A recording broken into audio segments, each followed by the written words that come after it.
आज सबसे पहले हम आपको ये बताएंगे कि क्या ईरान युद्ध अब न्यूक्लियर हमले के साथ ही खत्म होगा।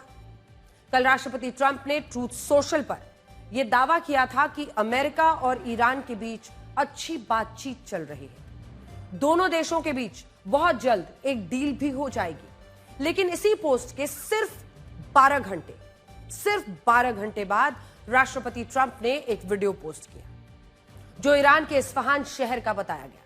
यह वही इस्फहान शहर है जहां दावा है कि ईरान ने अपना 440 किलोग्राम यूरेनियम छिपा कर रखा है, जो 60% तक एनरिच हो चुका है। और इसी शहर में ईरान ने अपनी मिसाइलों, आत्मघाती ड्रोन्स, गोला बारूद बनाने के लिए अंडरग्राउंड बंकर्स बनाए हैं। द वॉल स्ट्रीट जर्नल का दावा है कि जब अमेरिका ईरान से बातचीत का दिखावा कर रहा था, ये देखिए, उसने इस्फहान शहर के गहरे बंकर्स को निशाना बनाया है।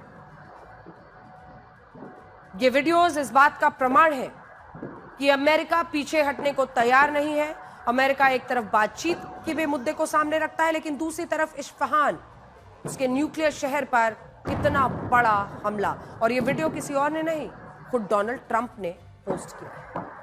इन बंकर्स पर 2000 पाउंड यानी 907 किलोग्राम के बंकर बस्टर बॉम्ब्स गिराए गए हैं, जो जमीन को चीर कर पहले नीचे जाते हैं और बाद में अपने लक्ष्य तक पहुंचकर धमाका करते हैं। इन हमलों में जिन अंडरग्राउंड ठिकानों को निशाना बनाया गया, वहां इतना बारूद मौजूद था कि अमेरिका के हमलों के बाद भी काफी देर तक इस्फहान में लगातार धमाके होते रहे। सोचिए, हमला हुआ, वहां से वो चले भी गए, उसके बाद भी इस्फहान में अटैक्स, मतलब इस तरह के धमाके होते रहे। हैरानी की बात यह है कि जो राष्ट्रपति ट्रंप ये दिखाने की कोशिश कर रहे हैं कि अमेरिका इस युद्ध को अब और खींचना नहीं चाहता, युद्ध का अंत चाहता है, जल्दी डील कहते हैं, वो डील नहीं हो रहा है, वही राष्ट्रपति ट्रंप इस हमले का वीडियो भी खुद दुनिया को दिखा रहे। देखिए, ये हमला आपने अमेरिका का देखा, हमले के बाद भी वहां लगातार इस्फहान में धमाके होते रहे, जिसे माना जा रहा है कि जो बारूद नीचे पड़ा था वो धधकता रहा। अमेरिका के इस हमले के बाद पूरी दुनिया उससे यही पूछ रही कि आखिर वो ईरान से चाहता क्या है। कभी कहता है बातचीत चल रही है, कभी कहता है डील होने वाली है, कभी कहता है युद्ध को ज्यादा नहीं खींचा जाएगा। जब लोग इन बातों को गंभीरता से लेने लगते हैं, तब यही अमेरिका ईरान पर एयर स्ट्राइक कर देता है और फिर खुद राष्ट्रपति वीडियो डालते हैं। अमेरिका इस युद्ध में उस कछुए की तरह व्यवहार कर रहा है जो अपने मुंह में कीड़े जैसा लाल हिस्सा दिखाकर मछलियों को अपने पास बुलाता है, उन्हें धोखा देता है, और जब मछलियां उसके पास आ जाती हैं तब वो उन्हें निगल जाता है। आज भी रक्षा मंत्री पीट हेग्सेथ ने एक प्रेस कॉन्फ्रेंस में यह दावा किया है कि इस युद्ध में अमेरिका के पास कई विकल्प हैं, जबकि ईरान के विकल्प खत्म हो चुके हैं और ये अमेरिका तय करेगा कि इस युद्ध को कब कैसे खत्म करना है। सुनिए पहले पीट हेग्सेथ को, फिर हम आपको आगे की ये न्यूक्लियर अटैक की कहानी बताएंगे। On the battlefield, because of the latitude the president has given us, American firepower is only increasing. Iran's decreasing. We have more and more options, and they have less. Just 1 month in, only 1 month, we set the terms. The upcoming days will be decisive. Iran knows that, and there's almost nothing they can militarily do about it. Yes, they will still shoot some missiles, but we will shoot them down. Of note, the last 24 hours saw the lowest number of enemy missiles and drones fired by Iran. जब पीट हेग्सेथ के इस बयान के बाद बड़ा सवाल अब यही है कि क्या अमेरिका के पास जो बहुत सारे विकल्प वो बता रहे हैं, उसमें एक विकल्प ईरान पर परमाणु हमला करने का भी है। पिछले 32 दिनों में अमेरिका ईरान पर अपने हर हथियार, हर बॉम्ब और हर मिसाइल का इस्तेमाल करके देख चुका है, लेकिन इसके बावजूद इनका ईरान पर कोई बड़ा असर नहीं हुआ।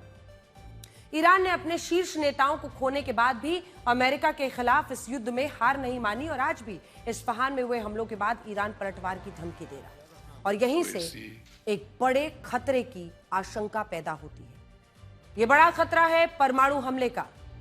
अमेरिका जानता है कि अब तक उसके किसी भी हमले का ईरान पर ऐसा असर नहीं हुआ कि वो समर्पण कर दे, और ऐसे में इस बात की आशंका बहुत बढ़ जाती है कि क्या अब ईरान की सरकार को झुकाने के लिए अमेरिका उस पर परमाणु हमला कर सकता है। अगर ऐसा होता है तो इससे लाखों लोग मारे जाएंगे, और ईरान पूरी तरह बर्बाद हो जाएगा। ऐसा नहीं है कि हम सिर्फ एक अनुमान लगा रहे हैं।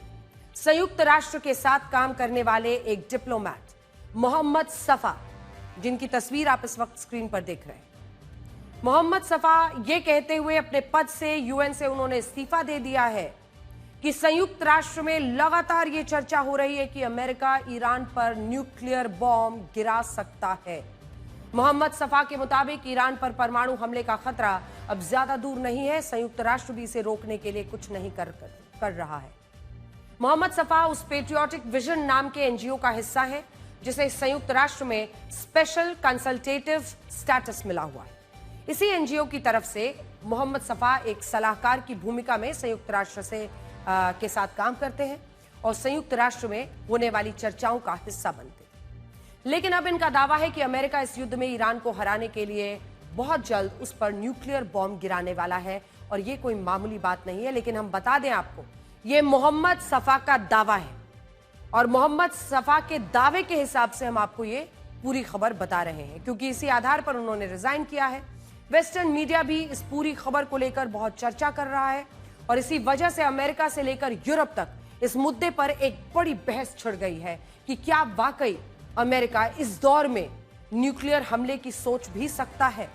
ये अभी सिर्फ एक सवाल है, क्योंकि मोहम्मद सफा ने यह आरोप लगाते हुए इस्तीफा जरूर दिया है, लेकिन उनके पास प्रमाण किसी बात का नहीं है। वहीं देखिए, सिप्री के मुताबिक रशिया के बाद पूरी दुनिया में सबसे ज्यादा न्यूक्लियर वॉरहेड अमेरिका के पास है, जिनकी संख्या 5000 से ज्यादा है। इनमें भी 1700 न्यूक्लियर वॉरहेड ऐसे हैं जिन्हें अमेरिका ने तैनात किया हुआ है और जो किसी भी वक्त इस्तेमाल हो सकते हैं। अगर हम ये मान लें कि अमेरिका ईरान पर सबसे कम क्षमता वाले परमाणु हथियार का भी इस्तेमाल करेगा, तो इससे भी भयानक तबाही हो सकती है। अमेरिका के पास लो यील्ड के यानी सबसे कम क्षमता के जो परमाणु हथियार हैं, उनमें W76-2 थर्मोन्यूक्लियर बॉम्ब प्रमुख है। यह 50 से 70 लाख किलोग्राम का न्यूक्लियर बॉम्ब होता है, जो एक बार में अधिकतम 2 वर्ग किलोमीटर के इलाके को तबाह कर देता है। 50 से 1000 लोगों की तुरंत मौत हो जाती है और इस न्यूक्लियर बॉम्ब के इस्तेमाल के बाद रेडियो एक्टिव फॉलआउट के कारण लोगों की खाल पिघल कर गिरने लगती है। कई किलोमीटर के इलाके में हवा के साथ रेडियो एक्टिव जो रेज है वो फैलने लगते हैं।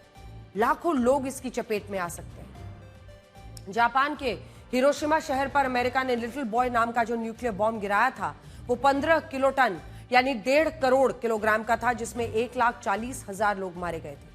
अभी ऐसा दावा है कि अमेरिका इस युद्ध में 5 से 7 किलोटन के न्यूक्लियर बॉम्ब का इस्तेमाल कर सकता है, जो हिरोशिमा पर गिराए गए न्यूक्लियर बॉम्ब की क्षमता से के मामले में आधा होगा।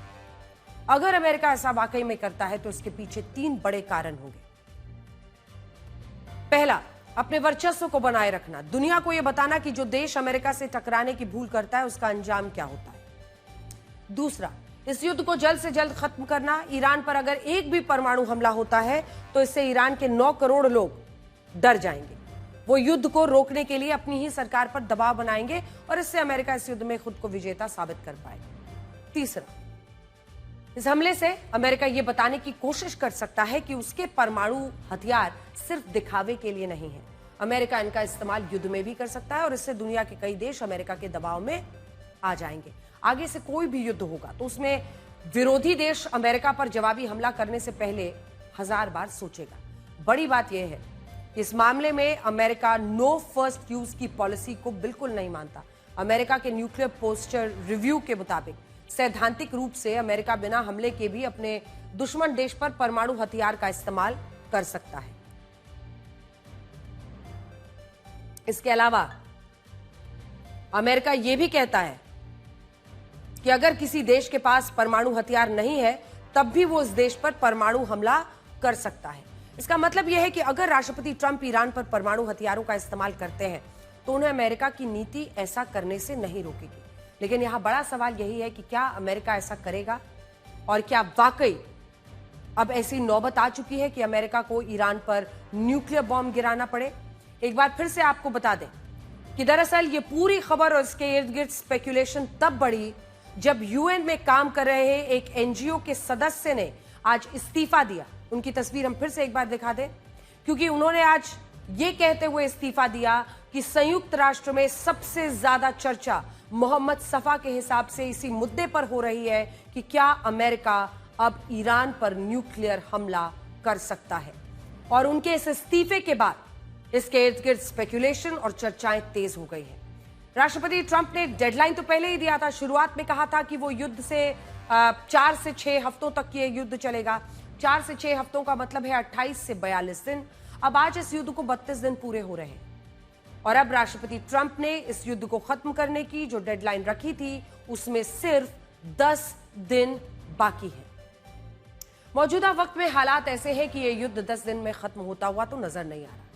ना तो ईरान अमेरिका की किसी भी शर्त को मानने के लिए तैयार है, ना ही वो पीछे हटने की बात कह रहा है। ईरान के इस कड़े रुख से यही लगता है कि अगले 10 दिन में से ये युद्ध खत्म नहीं होगा। लेकिन व्हाइट हाउस का कहना है कि राष्ट्रपति ट्रंप इसी डेडलाइन में इस युद्ध को हर हाल में खत्म करेंगे। उस बयान से यह आशंका बढ़ जाती है कि 10 दिन में इस युद्ध को खत्म करने के लिए अमेरिका ईरान पर कौन सी हमले की सोच रहा है। कहीं वो न्यूक्लियर अटैक की बात तो नहीं सोच रहा। कैरोलाइन लेविट क्या कह रही हैं इस पर, सुनिए। I know President Trump says we're ahead of schedule in achieving his military objectives in Iran. He laid out that 4 to 6 week timetable for this conflict, and we're now within week 5. So how do you square kind of those two? Well, 4 to 6 weeks estimated timeline. Again, you just said we're on day 30 of the operation. I just provided you with some of the updates from the Pentagon directly in achieving the objectives, and the military has been enormously successful. I think we should all be very proud of our armed forces for what they have done over the past 30 days. The mission will continue until the objectives are achieved, and that 4 to 6 week timeline does remain right now. I don't have any updates for you on that. अगर America Iran पर परमाणु हमला नहीं करता तब भी इस युद्ध के कारण दुनिया में परमाणु हथियार बनाने की एक नई रेस, एक नई होड़ होने वाली है। ब्लूमबर्ग की ये रिपोर्ट है और ब्लूमबर्ग की नई रिपोर्ट कहती है कि अब परमाणु हथियार सुरक्षा की सबसे बड़ी गारंटी बन गए हैं। अगर किसी देश के पास परमाणु हथियार हो तो उस पर कोई भी देश युद्ध थोपने से पहले कई बार सोचता है। यही वजह है कि अब दुनिया के ऐसे 20 देश परमाणु हथियार बनाने के बारे में सोचने लगे हैं जो परमाणु शक्ति का इस्तेमाल अब तक ऊर्जा के क्षेत्र में ही करते थे। इनमें जापान है, इनमें जर्मनी है, इनमें अर्जेंटीना है, इनमें ब्राजील है, इनमें नीदरलैंड्स है, इसमें दक्षिण कोरिया है और इनमें ताइवान भी शामिल है। इन देशों ने अब तक परमाणु शक्ति का इस्तेमाल ऊर्जा के क्षेत्र में किया, लेकिन ये देश अब अपनी सुरक्षा के लिए परमाणु हथियार बनाने के बारे में भी सोच सकते हैं और इसके पीछे एक बड़ी वजह यह आंकड़े भी है। मैं आपको बड़ी स्क्रीन पर दिखाती हूं। देखिए आज पूरे विश्व में क्या डर है। कई लोग ये कह रहे हैं ना कि भाई नॉर्थ कोरिया पर तो अमेरिका अटैक नहीं करता है, क्यों? क्योंकि वहां पर परमाणु शक्ति है। यही वजह है कि तमाम देशों में फिर से आप न्यूक्लियर रेस देखेंगे। International Campaign to Abolish Nuclear Weapons की ये नई रिपोर्ट है जो ये कहती है कि साल 2023 के मुकाबले साल 2024 में अमेरिका ने अपने नए परमाणु हथियारों पर जानते हैं कितना खर्च किया? 10%। जूम इन कीजिए तो अमेरिका ने अपने नए परमाणु हथियारों पर 23 से 24 आते आते 10% पैसा ज्यादा खर्च किया। चाइना ने 8% ज्यादा खर्च किया। वहीं ब्रिटेन ने सबसे ज्यादा 26% अपने परमाणु हथियारों पर खर्च किया। रशिया ने 6%, फ्रांस ने 13%, भारत ने 3%, इजराइल ने 2% और पाकिस्तान ने 18%। और उसके बाद से 7% उत्तर कोरिया ने किया, नॉर्थ कोरिया। कोल्ड वॉर के जमाने में परमाणु हथियार बनाने की एक ऐसी रेस शुरू हुई थी कि दुनिया में परमाणु हथियारों की संख्या साल 1986 तक 64,439 हो गई। बाद में इसी संख्या को सीमित किया गया और फिर साल 2023 तक इसे 9,576 पर लाया गया। ये आपने उस वक्त सुना होगा, नो यूज ट्रीटी साइन हो रही थी और कैसे इसको न्यूक्लियर पार की जो रेस बनी हुई है न्यूक्लियर हथियारों की, इसको नियंत्रित किया जाए। लेकिन अब जो रेस शुरू हुई है उससे यही लगता है कि आने वाले वक्त में दुनिया के ज्यादा देशों के पास ये परमाणु हथियार होंगे और सोचिए परमाणु हथियारों के ढेर पर बैठी दुनिया का उस वक्त क्या होगा। हालांकि कई देश अब ये मानते हैं कि न्यूक्लियर पावर होना ही युद्ध से बचने की या फिर किसी दूसरे देश के हमले से बचने की गारंटी है। राष्ट्रपति ट्रंप चाहते हैं कि कुछ भी करके इस युद्ध को 6 हफ्तों के अंदर अंदर खत्म किया जाए, क्योंकि उनका ये कोट बार बार वहां पर अमेरिका में बताया जा रहा है कि आपने 6 सप्ताह कहे हैं। लेकिन द वॉल स्ट्रीट जर्नल और एपीएन न्यूज की रिपोर्ट है, और रिपोर्ट ये कहती है कि खाड़ी के मुस्लिम देश इस युद्ध को जारी रखना चाहते हैं। अब सोचिए, इनमें सऊदी अरब, यूएई, जहां पर दुबई और अबू धाबी है, कुवैत, बहरीन, ये अमेरिका पर इस बात के लिए दबाव डाल रहे हैं कि वो इस युद्ध को ईरान के खिलाफ जारी रखे। और सऊदी अरब तो ये चाहता है कि अमेरिका ईरान में अपनी सेना को जरूर भेजे और इस युद्ध में ईरान को 100 साल पीछे धकेल दिया जाए। अब अमेरिका इसके लिए अभी तैयार नहीं है, लेकिन अगर खाड़ी के ये मुस्लिम देश युद्ध का खर्चा उठाने के लिए तैयार हो जाते हैं तो दावा है कि अमेरिका इस युद्ध को जारी भी रख सकता है। अब व्हाइट हाउस की प्रेस सेक्रेटरी कैरोलाइन लेविट का यह बयान सुनिए, जिसमें उनसे यह पूछा गया कि क्या जिस तरह साल 1990-91 के गल्फ वॉर में युद्ध का ज्यादातर खर्च सऊदी अरब, यूएई, कुवैत ने उठाया था, ठीक उसी तरह इस बार के युद्ध का खर्च भी खाड़ी के देश उठाएंगे। इस पर कैरोलाइन लेविट ने कहा कि राष्ट्रपति ट्रंप इस विचार में जरूर दिलचस्पी लेंगे और जल्द इसके बारे में खाड़ी देशों से बात करेंगे और जल्द ही इस पर वो कुछ कह सकते हैं। Centre for strategic and international studies के मुताबिक गल्फ वॉर में लगभग $61 बिलियन खर्च हुए, $61 बिलियन, जिनमें अमेरिका का कुल खर्च जानते हैं कितना था? सिर्फ $4 बिलियन। बाकी के $36 बिलियन जो है वो सऊदी अरब, यूएई, कुवैत ने खर्च किए थे। इनमें 16 बिलियन डॉलर का खर्च सऊदी अरब और कुवैत ने उठाया और $4 बिलियन यूएई के खर्च हुए थे। बाकी जर्मनी और जापान ने $16 बिलियन खर्च किए थे, लेकिन अमेरिका का खर्च उस वक्त सबसे कम सिर्फ $4 बिलियन का था। ऐसा इसलिए हुआ था क्योंकि ये युद्ध था तो खाड़ी देशों का, लेकिन इसे लड़ा अमेरिका ने था। इसी वजह से खाड़ी देशों ने इस युद्ध का पूरा खर्च उठाया, लेकिन इस बार ऐसा नहीं है। इस बार ईरान के खिलाफ ये युद्ध अमेरिका ने शुरू किया है, जबकि खाड़ी देश इस युद्ध में खुद प्रत्यक्ष रूप से शामिल नहीं है। उन पर सिर्फ ये आरोप लग रहा है कि वो पर्दे के पीछे से अमेरिका पर इस युद्ध को जारी रखने का हर संभव दबाव बना रहे हैं। यहां पर यह बात भी गौर करने लायक है कि ईरान सोच रहा था कि खाड़ी के देशों पर जब वो हमला करेगा तो ये खाड़ी के जो देश हैं वो अमेरिका पर दबाव बनाएंगे कि युद्ध रोके, लेकिन यहां तो उल्टा ही हो रहा है। खाड़ी के देश चाहते हैं कि अमेरिका निर्णायक लड़ाई लड़े। अब अमेरिका यह सोच रहा है कि अगर ये खाड़ी देश युद्ध को जारी रखना चाहते हैं तो फिर ये युद्ध का खर्च क्यों नहीं उठाते। हम आपको इस युद्ध का खर्च बताते हैं। अब तक अमेरिका इस युद्ध में जानते हैं कितना पैसा गंवा चुका है? $36 बिलियन, यानी 3,38,000 करोड़ रुपए खर्च कर चुका है। इनमें 1 लाख करोड़ रुपए इस युद्ध के शुरुआती 6 दिनों में ही खर्च हो गए थे। अब भी अमेरिका इस युद्ध में हर दिन 9,400 करोड़ रुपए खर्च कर रहा है। हर घंटे 391 करोड़ रुपए खर्च कर रहा है। हर घंटे 391 करोड़ रुपए। हर सेकंड 11 लाख रुपए खर्च हो रहे हैं। आप सोचिए, ये ब्लैक एंड व्हाइट का एक 45 मिनट का बुलेटिन खत्म होगा, उतने में अमेरिका कितना पैसा इस युद्ध में उड़ा देगा। तो कुल मिलाकर आप समझिए कि ये शो हमारा जब खत्म होगा तब तक इस युद्ध में अमेरिका के लगभग, गणित लगा लीजिए, 391 करोड़ रुपए खर्च हो चुके होंगे। ये पैसा कम नहीं है। अमेरिका को लगता है कि इस युद्ध में $200 बिलियन तक खर्च हो सकता है। और सऊदी अरब, यूएई, कुवैत जैसे देशों ने कच्चा तेल और नेचुरल गैस बेचकर इतना पैसा कमाया है कि इनके लिए युद्ध का खर्च उठाना बहुत बड़ी बात नहीं है। समस्या तो ये है कि अगर ये देश इस युद्ध का खर्च उठाते हैं तो इसका मतलब ये माना जाएगा कि ये इस युद्ध को स्पॉन्सर कर रहे हैं और इसके पीछे इन्हीं का हाथ है। यानी ईरान और भी आक्रामक हो सकता है। पहले से वो खाड़ी देशों में यूनिवर्सिटीज और अन्य जगहों पर हमले की बात कर रहा है। ऐसे में ये सारे खाड़ी देश प्रत्यक्ष रूप से इस युद्ध का हिस्सा बन जाएंगे और ये युद्ध और फैल जाएगा। अब ये देश फिलहाल ऐसा नहीं करना चाहते, इसलिए अमेरिका भी इस युद्ध से बाहर निकालने की सोच रहा है। अमेरिका की हालत ऐसी है कि मिडिल ईस्ट में उसकी ऐसी मिसाइलें खत्म होने की कगार पर हैं जिनमें ईरान की मिसाइलों को हवा में ही नष्ट किया जाता है। यूएस फॉरेन मिलिट्री सेल्स के मुताबिक इस युद्ध में अब तक खाड़ी देशों की 2400 मिसाइलें खर्च हो चुकी हैं। इनमें 850 टॉमाहॉक मिसाइल्स का इस्तेमाल हुआ है, 1000 से ज्यादा स्टैंड ऑफ मिसाइल्स और करीब 550 थार्ड और पेट्रियट मिसाइल्स का इस्तेमाल किया गया है। अमेरिका की इतनी मिसाइलें इसलिए भी खत्म हो रही हैं क्योंकि ईरान की एक मिसाइल या ड्रोन को मार गिराने के लिए 2-2 मिसाइलें एक साथ दागनी पड़ती है। इससे इस युद्ध में अमेरिका का खर्च बढ़ रहा है और ईरान की रणनीति कामयाब हो रही है। अमेरिका को यह भी चिंता है कि अगर भविष्य में किसी और देश ने से उसका युद्ध हो गया तो वो इस युद्ध में सही से खड़ा भी नहीं हो पाएगा।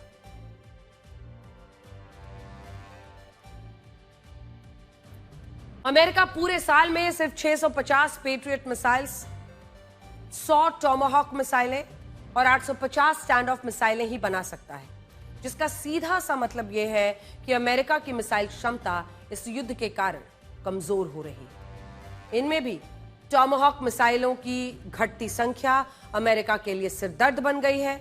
अब तक के इतिहास में पहली बार ऐसा हुआ है जब किसी युद्ध में अमेरिका ने सबसे ज्यादा 850 टॉमाहॉक मिसाइल्स का इस्तेमाल किया है, 850। इससे पहले अमेरिका ने जितने भी युद्ध लड़े उनमें कभी इतनी टॉमाहॉक मिसाइल्स का इस्तेमाल नहीं किया, लेकिन इस बार ऐसा हो रहा है और अब अमेरिका में यह चर्चा तेज हो गई है कि क्या इन मिसाइलों का खर्च खाड़ी के उन देशों से वसूला जाना चाहिए जो इस युद्ध को जारी रखने के लिए अब दबाव बना रहे हैं। उधर ईरान ने भी एक नई कूटनीतिक चाल चली है। ईरान के विदेश मंत्री अब्बास अरागची ने कहा है कि वो सऊदी अरब को अपना भाई देश मानते हैं और अब वो वक्त आ गया है जब सऊदी अरब को अपने देश से अमेरिका की सेना को बाहर निकाल देना चाहिए। वो तंज कसते हुए ये भी कह रहे हैं कि सऊदी अरब को अमेरिका से कौन सी सुरक्षा मिली। ईरान ने सऊदी अरब पर ऐसे हमले किए जिसके बाद सऊदी अरब को अमेरिका की कोई जरूरत नहीं होनी चाहिए और अमेरिकी सैनिकों को उसे बाहर कर देना चाहिए। अब बड़ा सवाल यह है कि क्या सऊदी अरब ऐसा करेगा। पिछले हफ्ते राष्ट्रपति ट्रंप ने कहा था कि मोहम्मद बिन सलमान सोच रहे थे कि इस युद्ध में अमेरिका कमजोर हो जाएगा और उन्हें राष्ट्रपति ट्रंप की खुशामद नहीं करनी पड़ेगी, लेकिन ऐसा नहीं हुआ और अब उन्हें उनके साथ अच्छा व्यवहार करना पड़ रहा है। यह बयान सऊदी अरब और क्राउन प्रिंस मोहम्मद बिन सलमान पर एक बड़ी टिप्पणी थी, लेकिन सऊदी अरब ने इस पर कोई जवाब नहीं दिया। उल्टा इसके बाद भी यही खबरें आती रही कि मोहम्मद बिन सलमान अमेरिका से मिन्नतें कर रहे हैं कि वो ईरान के खिलाफ इस युद्ध को जारी रखे, ईरान की ताकत को खत्म कर दे। सुनिए। A short time ago, a man that we just discussed, the king, the future king of Saudi Arabia, and I also love the king of Saudi Arabia. What a man he is. When I was there, we bonded. He would grab me to get up. He was a little frail at the time, and this was a long time ago, and he's still doing well. And he'd grab my arm to get up when I was sitting next to him. And they said that's the only time he's ever grabbed anybody. He would grab me all the time. And I said, I think he likes me. And he did like me, and he still likes me, and he's a great man, and say hello to him. He's a great guy with a great son. But a short time ago, we were together, and he looked at me, and he said, you know, it's amazing. 1 year ago, you were a dead country. Now you're the hottest country anywhere in the world. He didn't think this was going to happen. He didn't think it. He really didn't. He thought he'd be just another American president that was a loser, where the country was going downhill. But now he has to be nice to me. एक बात तो तय है कि आपके Donald Trump के साथ कैसे भी रिश्ते हों, आप अपने आप को बहुत करीबी समझें, बहुत दुश्मन समझें, वो किसके बारे में कब क्या कहेंगे इसकी कोई गारंटी नहीं दे सकता। अब आपको उस सिद्धांत के बारे में बताते हैं जिसे फॉलो द मनी कहा जाता है। फॉलो द मनी, ये सिद्धांत कहता है कि अगर किसी घटना, फैसले या युद्ध के पीछे का सच समझना है तो ये मत देखो कि नेता और लोग क्या बोल रहे हैं, ये देखो कि कौन इससे पैसा कमा रहा है, पैसा कहां से आ रहा है और पैसा कहां जा रहा है। आज हमने भी इस युद्ध को फॉलो द मनी के इसी सिद्धांत से समझने की कोशिश की और इससे हमें यह पता चला कि जिस युद्ध को अब तक सैन्य और राजनीतिक ताकत के रूप में समझा गया, उस युद्ध में पैसों का भी एक बड़ा खेल चल रहा है। फाइनेंशियल टाइम्स की एक नई रिपोर्ट में दावा है कि जब ईरान का ये युद्ध शुरू नहीं हुआ था, तब उससे पहले अमेरिका के रक्षा मंत्री पीट हेग्सेथ कई डिफेंस कंपनीज में निवेश करना चाहते थे। ये हम आपको मीडिया आउटलेट के हवाले से बता रहे हैं, फाइनेंशियल टाइम्स के हवाले से बता रहे हैं। उनके एक ब्रोकर ने युद्ध शुरू होने से ठीक पहले मॉर्गन स्टैनली के जरिए global investment management company black rock के एक फंड में लाखों डॉलर निवेश करने की कोशिश की। इस फंड को डिफेंस ETF भी कहा जाता है, जिसमें लॉकहीड मार्टिन, RTX और नॉर्थरॉप ग्रोमन जैसी कंपनियों का पैसा लगा होता है। ये वही कंपनियां हैं जो मिसाइल्स, फाइटर जेट्स और युद्ध का सामान बनाती हैं। अब रक्षा मंत्री पीट हेग्सेथ को लेकर यह सवाल उठ रहा है कि क्या उन्हें पहले से यह पता था कि अमेरिका ईरान के खिलाफ युद्ध शुरू करने वाला है और क्या इसी जानकारी का फायदा उठाकर उन्होंने डिफेंस कंपनीज के फंड में निवेश करने की कोशिश की जिससे वो खूब पैसा कूद सके। फाइनेंशियल टाइम्स की रिपोर्ट के हवाले से हम आपको बता रहे हैं, क्योंकि फाइनेंशियल टाइम्स का कहना है कि ये फंड उस वक्त उपलब्ध नहीं था, इसीलिए रक्षा मंत्री पीट हेग्सेथ इस निवेश को करने में कामयाब नहीं हुए। लेकिन इससे उनकी मंशा पर जरूर सवाल खड़े होते हैं और यह भी मुद्दा बनता है कि क्या पीट हेग्सेथ इसलिए ईरान युद्ध का समर्थन कर रहे थे। आप याद कीजिए, हाल ही में राष्ट्रपति ट्रंप ने कहा था कि जब उन्होंने युद्ध पर अपनी टीम के सदस्यों की राय मांगी तो उसमें युद्ध का समर्थन करने वालों में पीट हेग्सेथ सबसे आगे थे। और क्यों आगे थे वो अब फाइनेंशियल टाइम्स की रिपोर्ट बता रही है। हालांकि अमेरिका के रक्षा विभाग ने फाइनेंशियल टाइम्स की इस रिपोर्ट को मनगढ़ंत बताया है और ये कहा है कि इस रिपोर्ट में किया गया एक भी दावा सही नहीं है। 45 साल के पीट हेग्सेथ, जरा इनके बारे में आपको बताते हैं। 45 साल के पीट हेग्सेथ अमेरिका के 29वें रक्षा मंत्री हैं, जिन पर शराब की लत, महिलाओं के यौन उत्पीड़न के कई गंभीर आरोप लग चुके हैं। साल 2003 में प्रिंसटन यूनिवर्सिटी से ग्रेजुएशन करने के बाद पीट हेग्सेथ यूएस आर्मी नेशनल गार्ड में शामिल हुए। वो एक इन्फेंट्री अफसर थे जिन्होंने अफगानिस्तान और इराक के युद्ध में भी हिस्सा लिया था। इसके लिए उन्हें 10 से ज्यादा पुरस्कार मिले और उन्होंने यूएस आर्मी नेशनल गार्ड के कई स्टाफ पदों पर काम भी किया। इसके बाद पीट हेग्सेथ एक न्यूज एंकर बने। उन्होंने फॉक्स न्यूज के लिए काम किया। फॉक्स न्यूज के एक show Fox and Friends weekend के वो को होस्ट रहे। हालांकि इस दौरान पीट हेग्सेथ कई बार विवादों में आए। 8 अक्टूबर 2017 को उन पर एक महिला ने होटल के कमरे में यौन उत्पीड़न करने का बड़ा गंभीर आरोप लगाया। इसके बाद द न्यूयॉर्क टाइम्स ने यह बताया कि 30 अप्रैल 2018 को पीट हेग्सेथ की मां ने उन्हें एक ईमेल लिखा था जिसमें उन पर अपनी पूर्व पत्नी समेत कई महिलाओं के साथ गलत और हिंसक व्यवहार करने की बात लिखी थी। इस ईमेल पर पीट हेग्सेथ की मां ने अफसोस भी जताया था और यह लिखा था कि उनका बेटा अब बदल चुका है।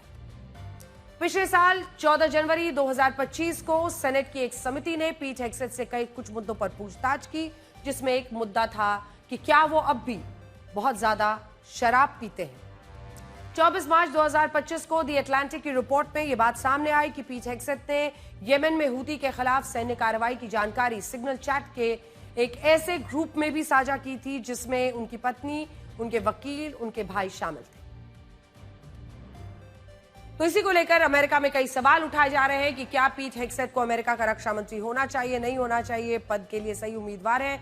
ये बहस लगातार, खास तौर पर जो उनके विरोधी हैं वो अमेरिका में तेज करते रहते हैं और ये बहस हमेशा वहां चलती है। डोनाल्ड ट्रंप के साथ साथ सबसे ज्यादा अगर किसी एक शख्स पर हमला होता है तो वो रक्षा मंत्री पीट हेग्सेथ है।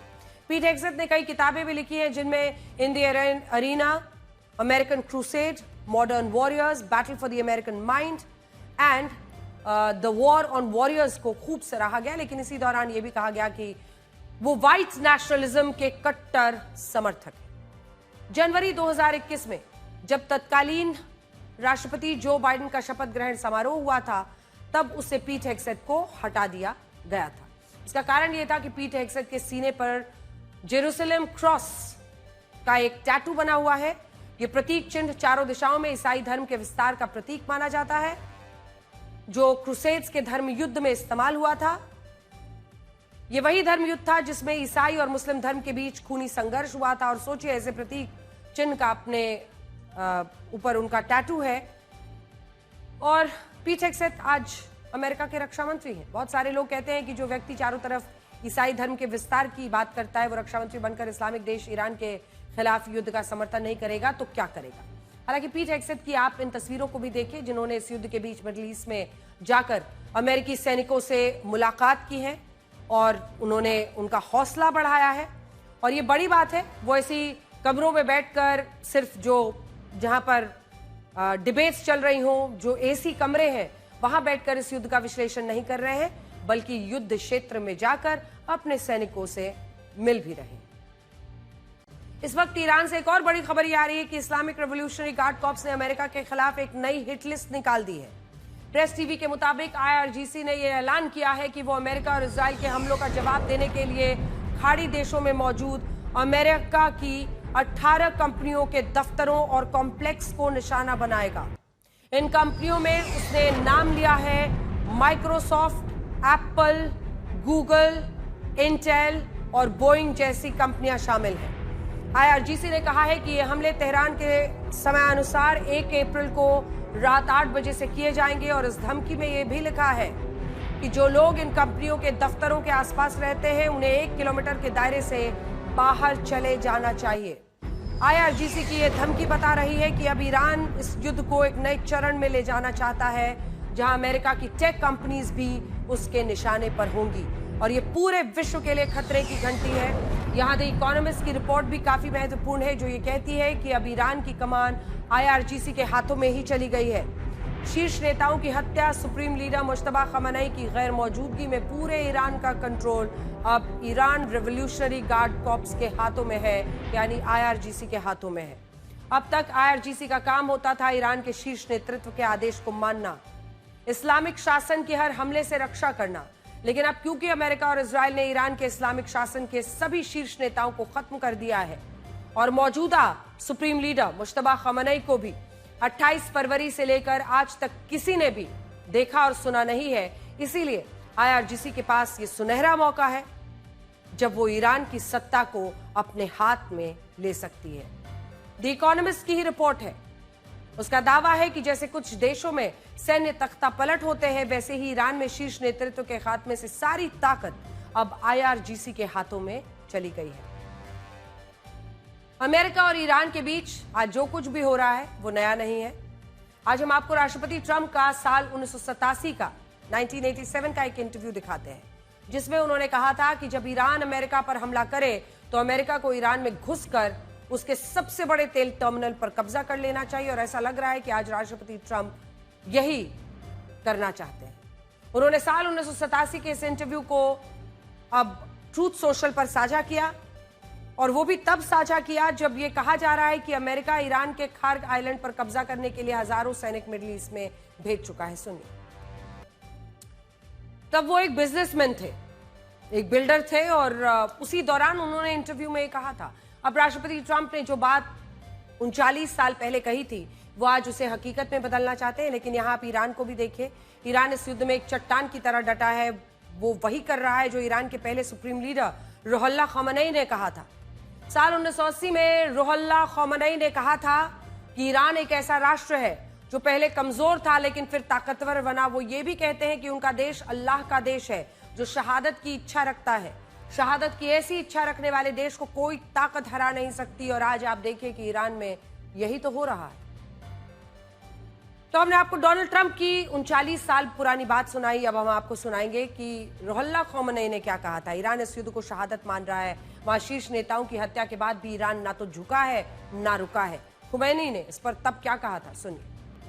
आज सुबह दुबई पोर्ट के पास ईरान ने हमला किया जिसमें कुवैत के कच्चे तेल से लदे टैंकर अल सलमी में भीषण आग लग गई। यह हमला ट्रंप की उस चेतावनी के बाद हुआ जिसमें उन्होंने कहा था कि अगर ईरान ने स्ट्रेट ऑफ हॉर्मूज को नहीं खोला तो अमेरिका ईरान के ऊर्जा संयंत्रों और तेल के कुओं को नष्ट कर देगा। कुवैत द्वारा जारी की गई तस्वीरों में जहाज को हुए भारी नुकसान को देखा जा सकता है। अधिकारियों के मुताबिक आग पर काबू पा लिया गया है, लेकिन इस हमले ने दूसरी चिंताएं बढ़ा दी है। रिपोर्ट्स के मुताबिक ये टैंकर फुली लोडेड था। ऐसे टैंकर्स पर आमतौर पर 20 लाख बैरल का कच्चा तेल हो सकता है। इस हमले की वजह से समुद्र में कच्चा तेल लीक होने की आशंका है। ऐसा होने पर ये ऑयल स्लिक यानी पतली परत की तरह ये तेल पानी की सतह पर फैल जाता है जिससे सूरज की रोशनी ऑक्सीजन नीचे नहीं पहुंचती। इससे मछलियां, कोरल रीफ और दूसरे समुद्री जीव दम घुटने से मर जाते हैं। कच्चे तेल में कैंसर पैदा करने वाले रसायन होते हैं। यदि ये तेल मछलियों के माध्यम से फूड चेन में प्रवेश करता है तो इंसानों के लिए घातक हो सकता है। खाड़ी देशों के लिए सबसे बड़ी चिंता यह है कि उनका पीने का पानी समुद्र से आता है। तेल रिसाव डीसैलिनेशन प्लांट्स को नुकसान पहुंचा सकता है और पेयजल का संकट पैदा हो सकता है। पिछले हफ्ते इजराइल ने ईरान के तटीय शहर बंदर अब्बास में भयंकर हवाई हमला किया था जिसमें ईरान के सबसे ताकतवर सैन्य अधिकारियों में से एक नौसेना के कमांडर अलीरेजा तंगसिरी की मौत हो गई थी। आज उन्हें अंतिम विदाई दी गई जिसमें भारी संख्या में लोग जुटे। इजराइल और अमेरिका के लिए भी ईरानियों की एकजुटता का संदेश इसे माना जा रहा है। उनकी अंतिम यात्रा बंदर अब्बास में ही निकाली गई। ट्रक में रखे ताबूत में अलीरेजा तंगसारी का शव था, लेकिन लोगों की संख्या देखिए, पीछे भारी संख्या में, इस ट्रक के पीछे भारी संख्या में लोगों का हुजूम चल रहा था जो इजराइल और अमेरिका के खिलाफ नारेबाजी कर रहे थे। ईरान के अलग अलग शहरों में सरकार और सुरक्षा बलों के समर्थन में जन सैलाब उमड़ पड़ा। युद्ध के बीच बड़ी संख्या में लोग सड़कों पर उतर आए और ईरान की संप्रभुता और सुरक्षा बलों के प्रति अपनी एकजुटता का प्रदर्शन किया। तेहरान की मशहूर शरीफ यूनिवर्सिटी में एक बड़ी रैली का आयोजन किया गया है।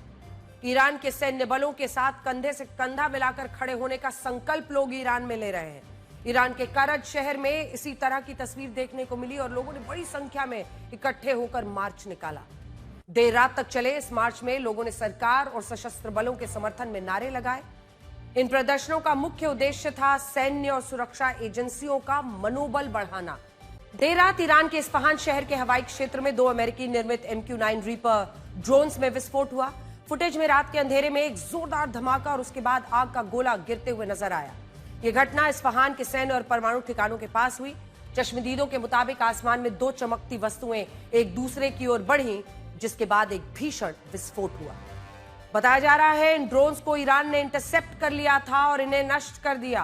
MQ-9 ड्रोन्स मुख्य रूप से अमेरिकी सेना और उनके सहयोगी देश इस्तेमाल करते हैं। युद्ध के बीच ईरान की सेना ने अपनी सैन्य शक्ति का प्रदर्शन करते हुए एक नया वीडियो जारी किया है। इस वीडियो में ईरान के एलीट कमांडोज को कड़े प्रशिक्षण और युद्ध अभ्यासों में भाग लेते दिखाया गया। फुटेज जारी करने के साथ ही ईरानी सेना ने एक बड़ा आधिकारिक बयान भी दिया है। सेना ने घोषणा कर दी है कि उसके सैनिक किसी भी संभावित संघर्ष के लिए पूरी तरह तैयार है और वो अमेरिकी सैनिकों का सामना करने, उन्हें हराने का दम रखते हैं। देखिए, एक बड़ी खबर यह है कि इटली ने ईरान पर मिडिल ईस्ट में ऑपरेशन के लिए अमेरिका को अपने सिगोनेला एयरबेस पर उतरने की अनुमति देने से इनकार कर दिया है। अमेरिका के कुछ बॉम्बर एयरक्राफ्ट इस बेस पर उतरने वाले थे, जहां से उन्हें मिडिल ईस्ट के लिए उड़ान भरनी थी। रिपोर्ट में कहा गया है कि अनुमति इसलिए नहीं दी गई क्योंकि अमेरिका ने इसके लिए आवश्यक आधिकारिक अनुमति नहीं मांगी थी। जॉर्जिया मेलोनी की सरकार ने साफ किया कि भविष्य में इस तरह की रिक्वेस्ट आती है तो सरकार इसके लिए संसद से अनुमति लेगी। युद्ध की तमाम खबरें आप घर बैठे आज तक के जरिए देख रहे हैं, लेकिन जो जमीन पर उतरे, जो युद्ध के मैदान में जाए ताकि आप तक सच्ची खबर पहुंचे, ऐसी बहादुरी के लिए, ऐसी दिलदारी के लिए और ऐसी हिम्मत के लिए जो तमाम रिपोर्टर्स होते हैं, उनमें से एक अशरफ वानी हमारे सहयोगी इस वक्त हमारे साथ आज तक के स्टूडियो में है, ब्लैक एंड व्हाइट में हमारे साथ आज शामिल हो रहे हैं। और अशरफ, आप लेबनान गए, मुझे लगता है कि अगर ईरान और इजराइल के अलावा कहीं पर सबसे ज्यादा खतरनाक परिस्थिति थी तो वो लेबनान ही वो जगह थी। क्या देखा आपने? सबसे पहले तो सिंपल सा सवाल है, आपने अपनी नजर से क्या देखा? क्या इस युद्ध में जो इजराइल दावा कर रहा है कि दक्षिणी लेबनान को उसने खाली करा दिया है, सपाट कर दिया है, जबरदस्त हमले किए हैं, क्या ये सच है? बिल्कुल अंजना, दरअसल अगर हम आंकड़ों की ओर भी जाएं तो अगर एक तरफ इतने बड़े ईरान में इस 1 महीने के युद्ध में 3000 से कुछ ज्यादा लोग मारे गए हैं, वहीं पर सिर्फ एक छोटा सा देश जहां की आबादी सिर्फ 60 लाख है, वहां पर भी 1250 लोग मारे गए हैं। ये तो ऑफिशियल नंबर है, ऑफिशियल नंबर और सिविलियंस का। हाँ। और दूसरी तरफ अगर हम बमों की बात करें, कहाँ कितनी बम बरसाए इजराइल और अमेरिका ने, तो उसमें भी छोटा सा ये देश लेबनान कम नहीं है, जहां रोजाना करीब 50 से 60 से 70 बम जो है इजराइल की तरफ से दागे जा रहे हैं। आप पूछेंगे वजह क्या है? वजह यह है कि उतना बड़ा खतरा ईरान जो है डायरेक्टली इजराइल के लिए नहीं है जितना लेबनान है। लेबनान में हिजबुल्लाह, हाँ। और हिजबुल्लाह बॉर्डर लगा हुआ है ना, साथ में बॉर्डर लगा हुआ है और इम्पैक्ट। और अगर ईरान से एक मिसाइल को इजराइल तक पहुंचने में 12 मिनट लगते हैं, वहां सिर्फ 2 मिनट लगते हैं हिजबुल्लाह के रॉकेट या ड्रोन को इजराइल में पहुंचने में। लेकिन जल्दी से एक छोटा सा इस बात पर कि एक एज अ जर्नलिस्ट आपके लिए क्या चैलेंजेस वहां पर आप फेस करते हैं, क्योंकि आपने ये सब कुछ देखा आंखों के सामने, वो कैसा आपके लिए? वो दरअसल जो मैंने आपको कहा कि आप अगर किसी युद्ध को कवर कर रहे हैं जहां पर इजराइल पार्टी नहीं है तो पैरामीटर्स कुछ अलग होते हैं। हाँ। लेकिन अगर इजराइल ये युद्ध लड़ रहा है तो आपके लिए कोई नहीं, आप एक उस तरह से उसके लिए दुश्मन है, चाहे आप पत्रकार हो, आप हेल्थ वर्कर हो, आप डॉक्टर हो, आप कुछ भी हो, उसके लिए आप उस पर अच्छी बात है कि आप सुरक्षित आ गए हैं, हम लोगों को इस बात की अच्छी खुशी है। और आपने बेहतरीन रिपोर्ट्स भी वहां से भेजी जिससे सच भी लेबनान, दक्षिणी लेबनान में क्या हो रहा है ये सब कुछ सामने आया। अब अंत में मैं बस एक ही सवाल आपसे पूछना चाहती हूं कि इस युद्ध में कोई जीतेगा नहीं, ये तो तय है, क्योंकि समझौता तो इनको करना पड़ेगा। आज करें, किसी देश को तबाह करके करें, जीत हार ये कोई तय नहीं करता, आम लोग मरते हैं। जब आम लोगों की पीड़ा आप वहां पर देखते हैं, आम लोगों से मिलते हैं, वो कितना मूविंग इमोशन होता है इन बिल्कुल। देखिए, आप समझ लीजिए दक्षिणी लेबनान में करीब 80,000 या 1 लाख के करीब आबादी वहां रहती है। उनके घर, उनके परिवार, उनके बच्चे, उनका सब कुछ जो खत्म हो गया, जो अपनी उम्र में उन्होंने जमा किया, घर बनाया, अब एक दिन सुबह आपको कहा जाता है आप अपना घर छोड़ दो। घर आपने छोड़ दिया, पीछे से उस पर बम बरसाया जाता है। वो तो इसमें आप कैसे आप एक संतुलन रखेंगे कि दुश्मन कौन है आपका? बता देते हैं ना, बता देते हैं पहले कि यहाँ पर नहीं, वो तो जान बचाने के लिए, लेकिन प्रॉपर्टी बचाने के लिए प्रॉपर्टी नहीं बचा सकते, प्रॉपर्टी नहीं तो बचा जाती है। सकते। अच्छा, इजराइल के बारे में ये भी कहा जाता है, मैं अब ये सवाल छूट गया था, इजराइल का जो साइबर इंटेलिजेंस है, मतलब जैसे आप सोचिए युद्ध छिड़ा और ईरान में लोगों के घरों में नेतन्याहू दिख रहे हैं और वो कह रहे हैं कि सड़कों पर निकलो प्रोटेस्ट के लिए। क्या ये भी एक बहुत बड़ा फैक्टर है कि जिस तरह से वो साइबर अटैक करता है लोगों के, और हमने वहां पेजर अटैक से पहले देखा हुआ है 2026 में, वो कैसा आप सिनेरियो बताएंगे? क्या ये इसमें कोई शक नहीं है, मॉडर्न वॉरफेयर की गेम्स बदल गई है, लेकिन जिस चीज को लेकर बड़ा गरूर था अमेरिका और इजराइल को कि हमारे पास टेक्नोलॉजी और एडवांसमेंट बहुत ज्यादा है, अब उस चीज में भी उनको टक्कर मिल रही है। उसका आपको मैंने मिसाल जो एक बताऊं कि दरअसल देखिए, कैमरे से पूरे एक इंसान या अपने दुश्मनों पर इजराइल 24 घंटे निगरानी रखता है। लेकिन आपने जबरदस्त बहादुरी के साथ रिपोर्टिंग की ग्राउंड पर, से बहुत बहुत आपका धन्यवाद, और बहुत बहुत धन्यवाद अपने अनुभव आज तक पर हमारे जो दर्शक हैं उनके साथ शेयर करने के। शुक्रिया अंजलि, शुक्रिया। अब आपको मार्च के लॉन्ग मार्च के बारे में बताएंगे। कैलेंडर कह रहा है कि आज 31 मार्च है, महीने का आखिरी दिन, लेकिन ये मार्च इतना लंबा हो गया कि भरोसा नहीं हो रहा कि वाकई मार्च खत्म हो रहा है। जिस कछुए की रफ्तार से ये बीत रहा है, कल की सुबह कोई ना कह दे कि अप्रैल फूल, अभी मार्च खत्म नहीं हुआ है। इस एक ही मार्च में हमने क्या क्या नहीं देख लिया। होली देख ली, ईद देख ली, नवरात्रि देख ली, रमजान देख लिया, रामनवमी, हिंदू नववर्ष, महावीर जयंती, नवरोज, उगाड़ी भी देख ली। लेकिन ये जो हो हल्ला हुआ युद्ध का, देखिए ना, T20 वर्ल्ड कप देख लिया, IPL भी शुरू हो गया, लेकिन लोग पूछने लगे कि ये मार्च काहे खत्म नहीं होता है। धुरंधर 2 देख ली, ईरान अमेरिका इजराइल का युद्ध देख लिया, यहां तक कि पाकिस्तान अफगानिस्तान की जंग देख ली, सिलेंडर की लाइन देख ली, लकड़ी के चूल्हों की वापसी देख ली, ट्रंप के दर्जनों यू टर्न देख लिए, नीतीश कुमार को पटना से दिल्ली जाते देख लिया। लेकिन वाह रे मार्च, लगता है साल 2026 खत्म हो जाएगा पर मार्च खत्म नहीं होगा। एक ही महीने में कई मौसम देख लिए, सर्दी, गर्मी, बरसात इसी मार्च ने दिखा दिए। एसी ऑन हो गए, फिर से कंबल लौट आए, लोगों के छाते भी मार्च में ही निकल आए। बच्चों के एग्जाम हो गए, प्रैक्टिकल हो गए, रिजल्ट आ गया, अगली क्लास के लिए बस्ते भी तैयार हो गए। लेकिन मार्च है कि जाता नहीं, जिंदगी भले ही छोटी है लेकिन ये मार्च बहुत लंबा रहा। ऐसा लगता है कि 2026 खत्म हो जाएगा, अकेला मार्च बचेगा। इस मार्च को अप्रैल तक जाने के लिए काफी लंबा मार्च करना पड़ा।